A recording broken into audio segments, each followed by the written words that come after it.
introduction. I feel like I'm home, or home again. I'm very, very happy to be here. My husband and I moved to India a few years back for his work. He works in the automotive industry and had the opportunity to come here and work on building his company's presence here. So he did that by developing a supply base, building a plant, and then running the operation, leading the organization. I, on the other hand, had an amazing opportunity. I was able to meet and work with some of the most wonderful people and also to experience some very great companies here in India that I worked with. In fact, that's when I met Dr. KKR,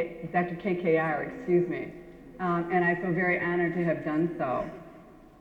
We had the choice to come to India. It was either come to India or go to China, and we chose India, and we loved it. I think you could say we're passionate about India. And I want to speak to you today about passion. And in the United States, people don't really talk about passion in the organization. In fact, they don't talk about passion much. But the passion I want to talk about today is not the kind of passion that you feel about your significant other.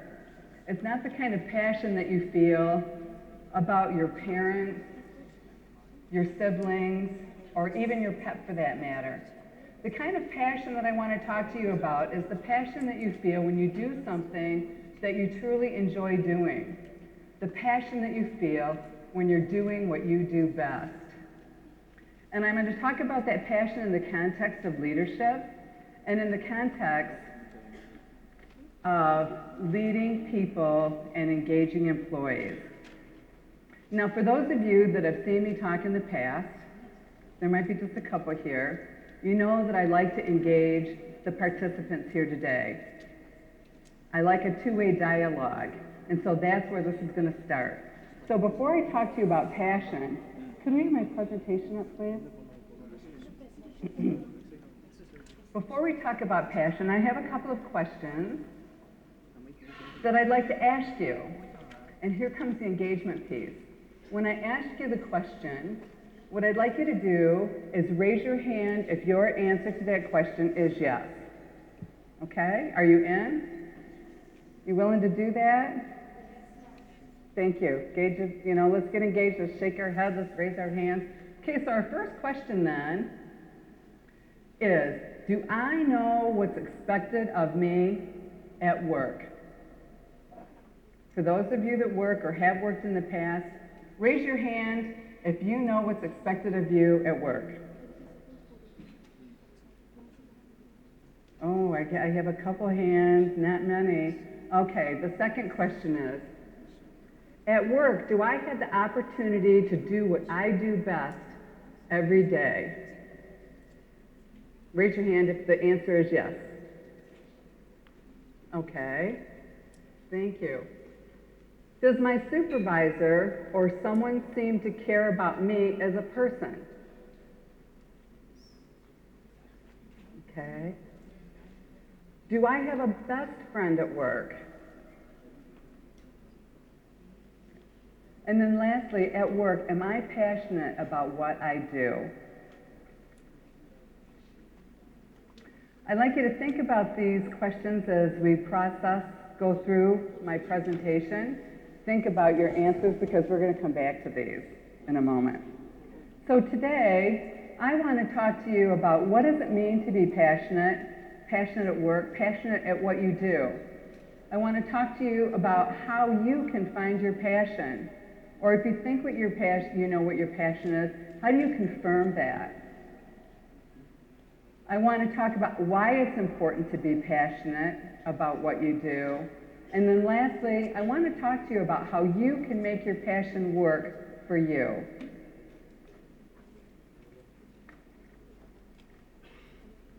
So let's start with passion. Before I go on, I want you to think about, when I say the word passion, what does that mean to you? I'd like you to think about a time when you were passionate about doing something. What did it feel like? What did you experience? What were you doing? I'm going to give you a couple minutes to collect your thoughts, and then I'm going to ask for a couple of examples. So think about a time when you were doing something that you were truly passionate about. What did it feel like? What did that mean for you? I don't want you to Google passion. I don't want you to get on your smartphones or your tablets and get a definition. I want this to come from what it means to you. Does anybody want to volunteer? Yes, please. Can we get a microphone for her, please?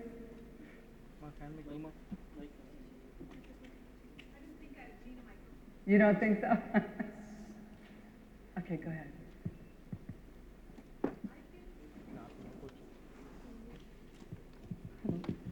Hello. I feel passion is something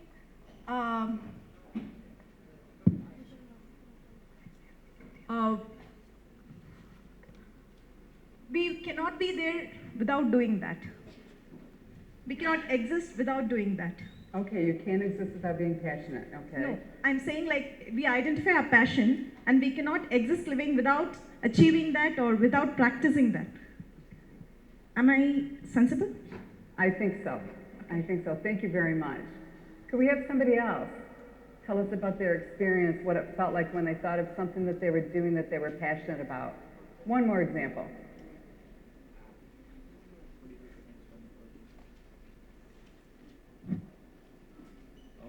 When we are at work, we forget ourselves. According to my perception, it is passion. Okay. Could you say that one more time, please? While playing music, we forget ourselves. That can be passion. Okay, thank you. Passion can come in many forms and many ways, and it's different to each of us. So the definition for passion that I want to use today is a compelling or boundless enthusiasm or desire. A boundless enthusiasm. It's ambition that's materialized into action. Ambition that's materialized into action. And to put as much heart, mind, body, or soul into something as possible. I get all excited and passionate just thinking about this definition. Makes me feel strong inside. It makes me feel like I'm energized. So to be clear about what I'm talking about is a leader's passion, a leader's courage to fulfill his vision comes from passion, not position. I'm not talking about positional power here. I'm talking about passion. I'm talking about that boundless enthusiasm. I'm talking about putting that passion to action. So when we talk about passion, we talk about enthusiasm and putting that passion to action. When you think about leaders from the past or even leaders from today, what names come to mind? Just a shout out will do. Can you think of any great leaders, any people that you read about in the paper that have done great things that you can think about and their passion? Sorry? Said well. Who else? Richard Branson. Very good. Who else? Steve Jobs. Excellent. Bill Gates. These individuals are extremely passionate about what they've done. They're passionate about something in particular, and they put that passion into action. It's one thing to know your passion. It's another to find out, how do you know what you're passionate about? How do you confirm what you're interested in truly? So there are many different ways to do this. Some companies would even say that if you focus on improving your weaknesses, only then will you become successful. Other research has shown that if you hone your strengths, if you identify your talents, and you're able to use them on a regular basis, your ability to become successful, your ability to do well is improved immensely.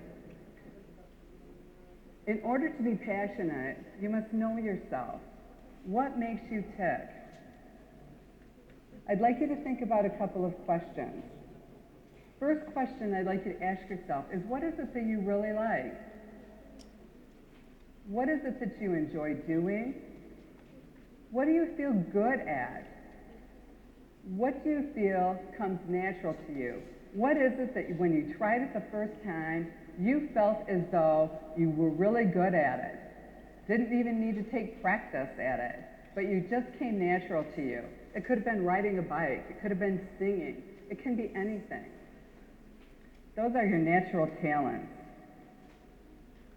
If you gave an example and you told me I like accounting, I would ask you to ask yourself, why is it that you like the things that you do? Do you like accounting because you like to solve problems? Do you like accounting because you like to work with numbers? Or maybe you like accounting because it's a hard science. No matter what you do, 1 + 1 will always equal 2. Or maybe it's because you like to work in solitude. Accountants often have the ability to work independently. So it's not only important to understand what it is that you like, what you feel good at, what you like to do naturally, but to understand why it gives you more in-depth insight into what it is you like and do well. How many of you have had a difficult time answering these questions for yourself? What do you like? What do you feel good at? Anybody? Yeah, I saw one lady kind of attempt to hold up your hand. Don't be bashful. Or how many of you had a difficult time answering these questions to your satisfaction? Perhaps that's even more. But that's okay. That's not a problem. That happens often. And that's why tools have been developed to help you identify what are your talents, what are your strengths. Sometimes there are so many things out there, you're not really sure what it is that you're truly interested in. So the first tool that's out there is called DISC. How many of you have ever heard of DISC or have ever even used the tool DISC? Okay, I don't see any hands. So DISC is a tool that considers your preferences in 4 primary areas. The first one, D, is for dominance. So if your interests lie in that area, you're typically very results-oriented. You focus on the bottom line, and you're very confident. I stands for influencer. A person who is very good at their ability to influence and persuade others. They also care about openness and relationships. People who are S, predominantly, that's for steadiness. They focus on they focus on dependability, sincerity, and then D stands for consciousness. They focus on quality, accountability, competency. So that's the DISC tool. There's another tool called Myers-Briggs. Has anybody heard of the Myers-Briggs tool? Ah, very good. I see one, maybe a couple hands out here. Oh, there we go, great. The Myers-Briggs is a very common tool that's used. It looks at preferences in 4 pairs. It looks at introversion versus extroversion. How you gather data. If you're an extrovert, how you get your energy. If you're an extrovert, you gather your energy by dealing with people and being amongst people. And if you're an introvert, you would prefer being with yourself. You get energy from being internal, thinking about your concepts and your ideas. The next is, how do you gather your data? If you're a sensor, you rely on your 5 senses: sight, touch, smell, taste. But if you're intuitive, you use your intuition primaries to gather data. And the next dimension is thinking or feeling. Now, what this means, it doesn't mean that if you think, you don't feel, or if you feel, you don't think. We all know that's not true. But a thinker looks at fairness and justice. They look at what's fair for one, it has to be fair for all. That they look at situations as black and white. The feelers, on the other hand, they try to base their decisions on the impact that it has on an individual or individual circumstances. And then lastly, it's once you've gathered data, the judges look at pretty much only the data they need that they feel to make a decision. They're very quick to make decisions. On the other hand, the perceivers look at alternatives. They want to know what possibilities are out there. They may gather more data, consider more options before they make a decision. I am, just to give you an idea, I'm an extrovert. I get my energy from dealing with people. I am an N, so I primarily gather information by intuition. I try to base my decisions on the impact of individuals, and I like to know my options and consider my options. Those are my preferences, just for a little insight there. And you can also kind of think where you fit on here too. The next one is the Strength Finder. The Strength Finder was built by Gallup, the Gallup organization, and they built it based on their research. And the Strength Finder actually focuses on individual strengths, and it will give you your top 5 strengths and then look at how they interact with one another. The Strong Campbell Interest Inventory is just that. It's an interest inventory that looks at a person's interest and then tries to match that with careers that your interests fall into and you'd be successful at. It's used for people who are leaving college, about to enter the workforce. It's actually used in workforces as well to help people identify what jobs they would be good at, put the right person in the right job. And then lastly, there's a professional coach. A professional coach can help you. Many of these inventories are online, but they're typically an abbreviated version, and the feedback that you would get is more of a generic feedback, and then sometimes you can get generic next steps as well. A professional coach is often certified in a number of these assessments, and they will be able to give you a more in-depth picture of what your strengths or your talents or interests are, and then help you develop an action plan and provide feedback in terms of your progress along the way. There are many, many tools out there. Many of these tools can be used with with teams, within organizations to help teams work better together, help them find their strengths, and also to help engage the organization. All employees have strengths. They're a unique combination, or I should say all individuals even have strengths. They're a unique combination of talents, knowledge, and skills that need to be practiced. And once those are practiced and consciously put to work towards something that needs to be done, can truly engage individuals, can truly engage and empower people. Not money, not love, not a great vacation can motivate an employee more than allowing somebody to use their strengths in their daily work. Not even motivational speakers. I'd like to tell you a little story about one of my clients. They had recently revamped their performance management process. And in so doing, as I was working with the organization, I met with several leaders. And what I kept hearing over and over again is how time-consuming this new process was. It was taking them more than 3 hours just to implement the data into the tool, not even counting the preparation time for the feedback for the employee, and certainly not in the actual presenting the feedback to each of these individuals. So after hearing this a few times, I realized I needed to go to human resource with this feedback. Of course, when I did, they weren't very happy about it, as you can see. They put a lot of time and invested a lot of hours into their process. But I was able to convince them to sit down with leaders in the organization to talk to them and get their feedback. So we were able to do that. HR was able to talk about what their goals and objectives were for this tool, and the employees, the leaders, were able to tell them what their difficulties were. We were able to get them to sit down face to face through their efforts and develop a tool that met their needs, both HR's needs, the leaders of the organization's needs, as well as the employees' needs. In the end, they were able to save 2/3 of the time that they had been investing in this input. And many leaders had more than 40 employees reporting to them, so it was a huge amount of savings. So they were very satisfied in the end. I tell you this story because I was able to use some of my strengths to help pull this off.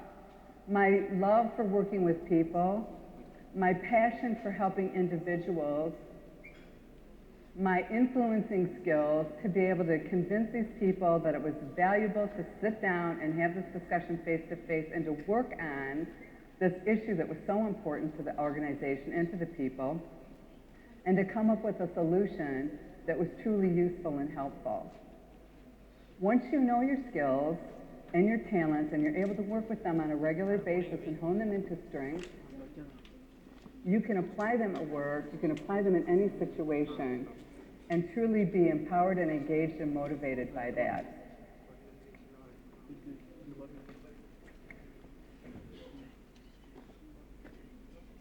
So now that we know what your passion looks like and helping you find your passion, it's important to understand why. It's important to be passionate about what you do.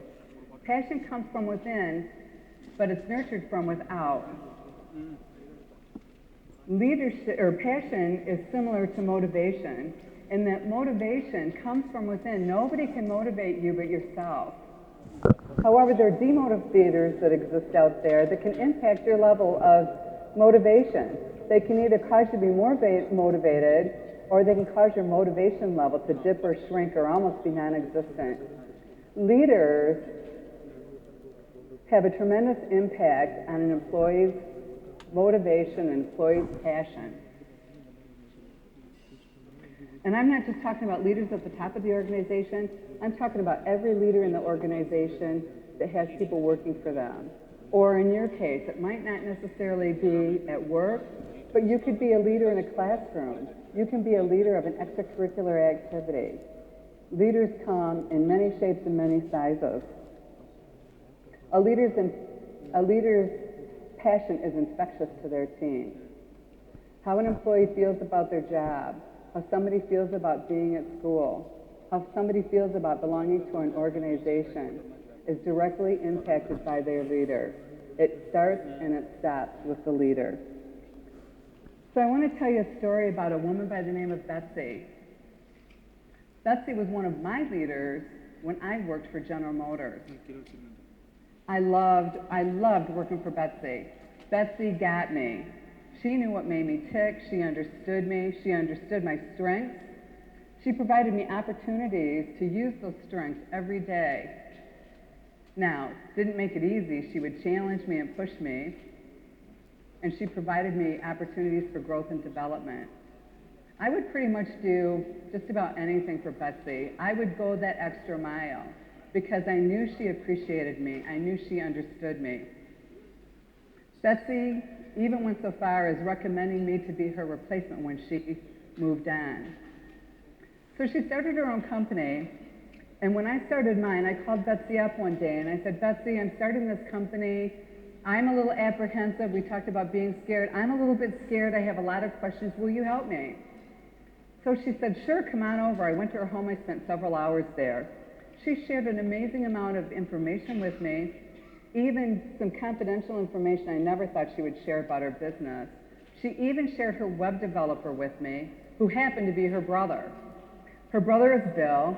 I called Bill up on the phone, and I said, Bill, and I told him who I was and what I was doing, and the line went silent. I thought, Bill? Bill? He said, no, I'm here.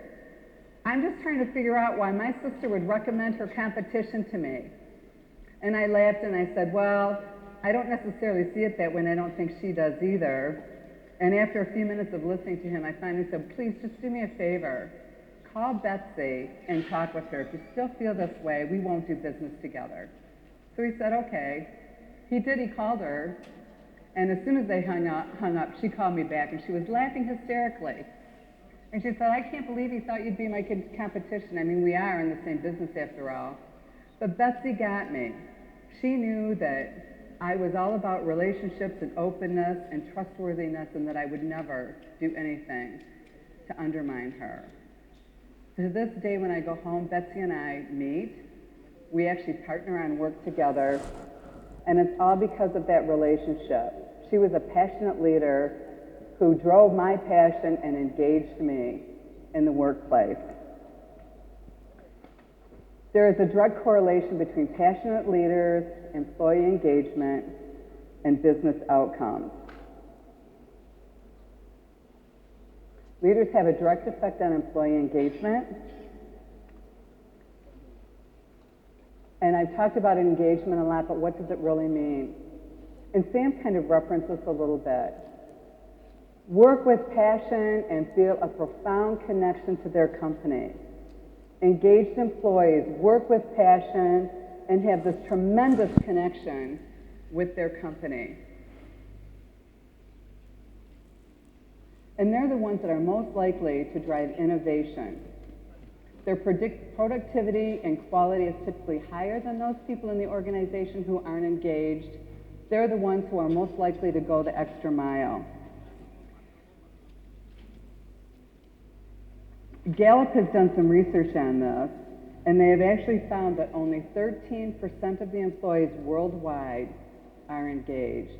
Only 13% are engaged in the workplace. Their data for India shows that only 9% of employees in the workforce are engaged. Now in India, they showed a direct correlation between education level and the type of job. Managers, administrators, sales, for example, had higher levels. Their levels of engagement were well over 10%. Jobs that use more manual labor, installation and repair, manufacturing and production, construction, their levels of engagement were far lower than 9%.